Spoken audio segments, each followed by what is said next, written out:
The Halo TV series has so much potential because it's about Master Chief and it's about Halo. And Halo is just a really good story. And we all, if you're a Halo fan, the original, we all remember, in the early 2000s, jumping in, experiencing this story, experiencing the iconic music, and projecting ourselves onto Master Chief. And that's what made it created Xbox. It created an entirely new console. It created an entirely new story, IP, a generation of experiences in games via Master Chief. And Paramount has it. It's on Paramount Plus. And so they dropped season 1 last year. And when they dropped season 1, everybody was really excited for it. I was excited for it.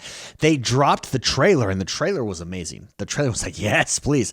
Then the first couple episodes were pretty good, but then they removed Master Chief's helmet right away, which is kind of a cardinal sin in the Halo universe. In all of the games, there's 6 main entries into the canon that is Halo, that is Master Chief's story, and we never see his face. Now, in the books, we get a backstory to Master Chief, John 1:17, and the backstory is fascinating. And so in that way, we learn about Master Chief, but his helmet is never removed. The other thing that in season 1 that really turned off a lot of fans, including myself, was they also had sex scene with Master Chief where he doesn't get it on with like someone on his side even. He gets it on with this alien spy. Spoiler alert, he gets it on with an alien spy. And it was Angry Joe, actually. Shout out to Angry Joe, who started calling him Master Cheeks. And maybe he wasn't the first one, but that's where I first saw it. And then I saw it started a trend on Twitter during the season. Master Cheeks is there. And so there's a lot of outrage. Maybe not outrage, but there's this sense of feeling from Halo fans that the TV show has betrayed the story. And I don't think that that's inaccurate. I actually think that's right. And for some of you right now, maybe watching this and you're like, well, wait a minute.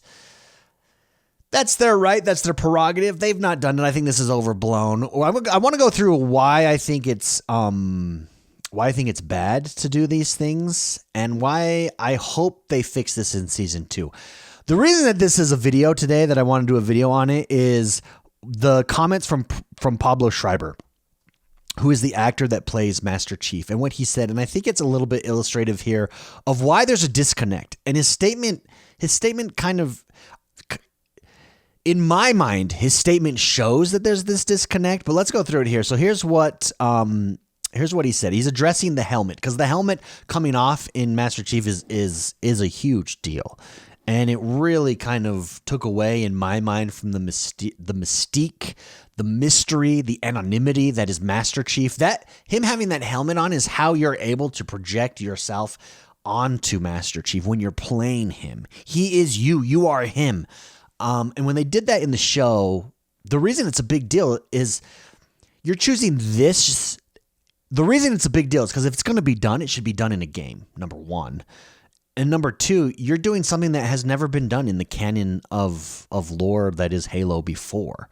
So definitely think it's an issue for sure. But there's a clear disconnect between those who enjoy the source material, the game, and those who are creating this show. And I think this further illustrates that. Here's what he said. People who don't feel the helmet was necessary to come off, they're at such an early conception of what the show could be, Schreiber tells FSX magazine. In order to examine the discrepancy between these two versions of the character, Chief and John 1:17, you can't tell that story without taking the helmet off. Well, you could. I actually disagree with that completely. And I actually think this illustrates a lack of understanding of the lore. You could tell the story. You could go back to the prequel. You could do what the books do. You could show how he became Master Chief. Maybe what you do is you do these back and forth. So there's this like present storyline that you have with Master Chief, taking on the Covenant or something. And then you're also, as you go through different battles and different scenes, you're also telling this backstory where maybe at first you don't give away it's John 1:17, but if you're a fan, you would know. But for everybody else, you don't. How good would that be? And you're constantly jumping back and forth. I think that would be the way to show off the character of Master Chief. So I just completely disagree. He says, if you don't agree with the helmet coming off in the show, you don't like our show. So there's no point discussing it. Here's the thing. I think he's probably gotten this question a lot. I think there are probably diehard fans who have probably drilled him and other members. And so I can see this. This comes off to me as like a frustration that he's letting go here. So I don't want to be too hard on him, but I will say I do think it does illustrate there is just a disconnect.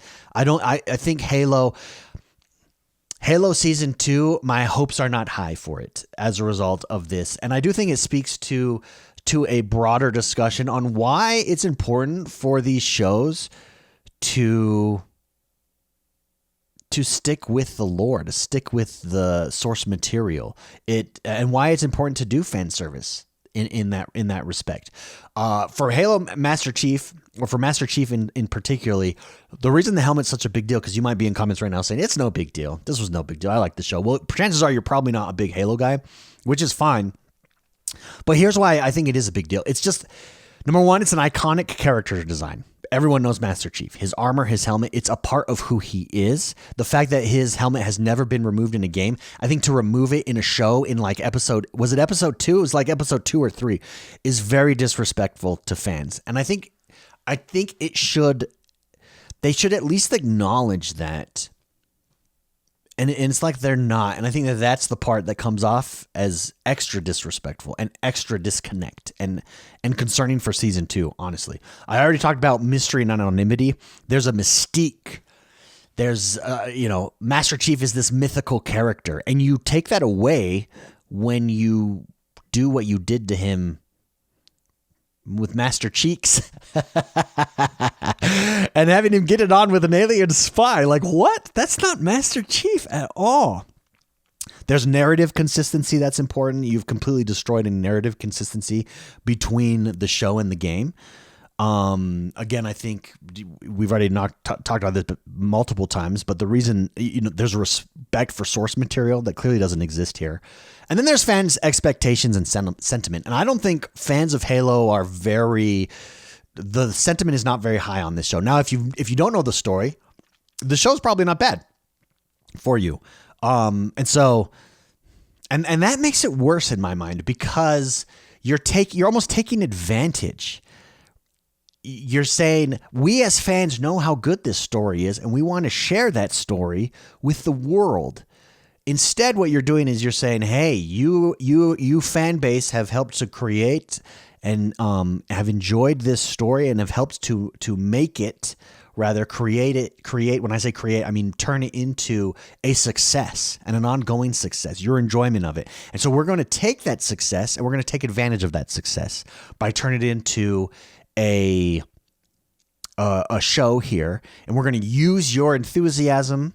We're going to use your excitement. We're going to use your, you guys making it popular to advertise it, to market it, to get hype out of it. And then we're going to completely betray you. And maybe that's overstating it. It's a little hyperbolic, but we're going to do things to the characters, to your beloved characters, and ignore you. And that's what it feels like. And I think that's why there's some outrage here on it. I think there's just clear disconnect. I wanted to just share these most recent comments because it saddens me. It saddens me. If you haven't seen the trailer, go watch the trailer for season 2. Hopefully the trailer gets back to it. But I think this comment, two things from this comment. Pablo Schreiber was either just super frustrated, or this is indicative of what season 2 is going to be. And that is, we don't care about Halo. We are going to make our own sci-fi show using the Halo name. And if that's the case, then I don't think it ever recovers in the minds of fans and hardcore Halo fans. Now they can fix it. I think if number 2, goes beyond what 1 was and gets back to what makes Master Chief, I think it could be huge. But my hopes are not high. Not at all. But I'd love to know what you guys think. Am I overstating it here? Is it no big deal? You think it was just frustrated, or is there actually a disconnect? Let me ask you this. Did you enjoy the season 1 of Halo? If you did, have you played all the Halos? Are you a Halo fan? If you're a Halo fan, did you not enjoy it? What do you want them to do? If you're someone that didn't like season 1, you thought you felt betrayed, what do you think they can do in season 2 to bring it back? I would love to know. I would love to know your thoughts on that. Let me know in the comments below, guys. I'm X1 the Gamer. If you like this video, if you like hanging out, talking about video games, talking about all things Xbox, then this is the channel for you. Like, subscribe, share it with your friends, and yeah, I love hanging out with you guys. Let me know what you think, and I'll see you in the next video. Bye bye, everyone.